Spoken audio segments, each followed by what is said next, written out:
मुस्कान एक बिन माँ की बेटी थी। उसकी माँ का रानी का देहांत मुस्कान के जन्म के समय ही हो गया था।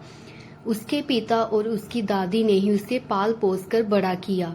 जब से मुस्कान ने अपना होश संभाला तब से ही उसने अपने घर का काम करना शुरू कर दिया। उसकी दादी बूढ़ी हो चुकी थी। बैठे बैठे दादी मुस्कान की मदद कर देती थी, पर घर का सारा बोझ मुस्कान के कंधों पर आ पड़ा। मुस्कान के पिताजी एक पेंटर थे जो सुबह काम को जाते और शाम को घर वापस आते। आज मुस्कान 14 साल की हो गई है। सुबह मुस्कान ने जल्दी उठकर घर का सारा काम करना और चूल्हे पर खाना बनाना और दादी को चाय देना और पिताजी का टिफिन बनाना सारे काम करती थी। कई बार मुस्कान चूल्हे पर रोटी सेकते हुए उसका हाथ जल जाता था तो बेचारी के मुंह से हाय माँ के शब्द निकलते थे। उसकी दादी की चारपाई पास में ही लगी होती। मुस्कान की ये हालत उसकी दादी से नहीं देखी जाती थी, पर वे कर भी क्या सकती थी। एक दिन स्कूल में दोपहर के खाने के समय सभी लड़कियों ने अपने टिफिन खोलने शुरू किए। एक लड़की ने कहा कि देखो, आज मेरी माँ ने टिफिन में सैंडविच दिए हैं, तो दूसरी बोलती कि मेरी माँ ने मुझे आलू के परांठे दिए हैं। उसकी सहेलियां मुस्कान को बोलती हैं कि मुस्कान, तू भी तो अपना टिफिन खोल और बता कि तुम्हारे टिफिन में क्या है। मुस्कान ने डरते डरते अपना टिफिन खोला और उसकी सहेलियां हैरान रह जाती हैं कि टिफिन में तो जली हुई रोटियां हैं। मुस्कान की आंखों में आंसू आ जाते हैं और रोने लग जाती है और टिफिन लेकर वहां से भाग जाती है। घर आकर मुस्कान की दादी मुस्कान को पूछती है कि मुस्कान बेटा, क्या हुआ? आज तुम्हारा मुंह क्यों उतरा हुआ है? क्या हुआ? स्कूल में कोई बात हुई है? फिर मुस्कान अपनी दादी को बताती है कि आज मेरे सारे दोस्त टिफिन में कुछ ना कुछ बनाकर लेकर आए थे। जब उन्होंने मुझे पूछा तो मुझे अपना टिफिन खोलने में बहुत शर्म आ रही थी। अब आप ही बताओ ना दादी, इसमें मेरी क्या गलती है अगर मेरी माँ नहीं है? और दादी के गले लगकर जोर जोर से रोने लग पड़ी।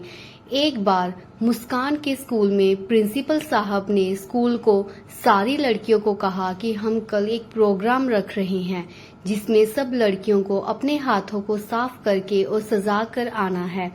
बाहर से हमारे कुछ मेहमान भी आएंगे और जिसके हाथ उन्हें सबसे अच्छे लगेंगे उन्हें इनाम भी दिया जाएगा। सारी लड़कियां खुश होने लगी। बाद में बातें करने लगी कि हाथों को सजाने के लिए क्या किया जाए। एक कहने लगी कि मैं अपने हाथों पर नेल पॉलिश लगा कर आऊंगी और दूसरी कहने लगी कि मैं अपने हाथों पर मेहंदी लगा कर आऊंगी।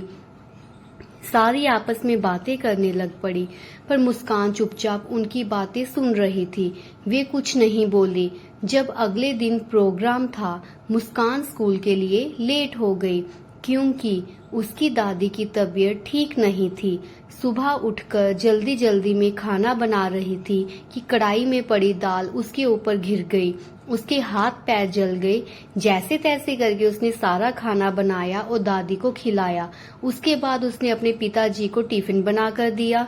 मुस्कान स्कूल के लिए काफी लेट हो गई थी। जब वे स्कूल पहुंची तो प्रोग्राम शुरू हो चुका था। मेहमान भी सारे आ गए थे। मुस्कान फटाफट जाकर मैदान में जा सारी लड़कियां जहां बैठी होती हैं उधर जाकर बैठ जाती है। तब प्रिंसिपल साहब सब लड़कियों को बोलते हैं कि वे लाइन बनाकर खड़ी हो जाएं। मेहमान हमारी सभी लड़कियों के हाथ देखेंगे। जब वो मेहमान सभी लड़कियों के हाथ देख रहे थे तो किसी लड़की ने हाथों को अच्छा दिखाने के लिए टैटू लगवाए हुए थे तो किसी ने मेहंदी से अपने हाथ भरे हुए थे। जब मुस्कान की बारी आई तो मुस्कान अपने हाथ पीछे करने लगती है, पर बाहर से आए मेहमानों ने मुस्कान के हाथ पर पट्टी बंधी हुई देख ली और दूसरे हाथ पर जलने के निशान थे और पैरों में जूते भी नहीं थे क्योंकि दाल घिरने से पैर भी जल गए थे। तभी मेहमान सर ने मुस्कान के सिर पर हाथ फेरने लगे। उसे स्टेज पर आने के लिए कहा। मुस्कान डर रही थी कि मेरे हाथ तो बहुत गंदे हैं, इन पर तो आटा भी लगा हुआ है। डरते डरते वे स्टेज पर चली जाती है। प्रिंसिपल साहब और मेहमान सर बहुत खुश होते हैं। फिर प्रिंसिपल सर बोलते हैं कि हमने सारी लड़कियों को कहा था कि वे अपने हाथ सजा कर लाएं, तो सब लड़कियों को लगा कि शायद हमारे हाथों को मेहंदी या नेल पॉलिश लगाने को कहा है। पर किसी ने ये क्यों नहीं समझा कि हम तो हाथों की अंदरूनी सुंदरता की बात कर रहे हैं और ये प्यारी सी बच्ची अपने हाथ पीछे छुपा रही है। सबसे सुंदर हाथ तो इस बच्ची के हैं जो बेचारी खाना बनाकर आई और खाना बनाते हुए उसके हाथ जल गए।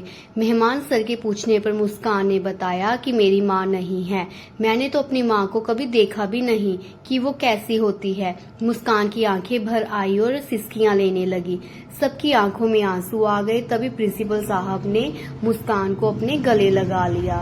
तो प्यारे दोस्तों, अगर आपको मेरी ये कहानी अच्छी लगी तो प्लीज चैनल को लाइक, सब्सक्राइब, शेयर और कमेंट जरूर कीजिएगा। धन्यवाद।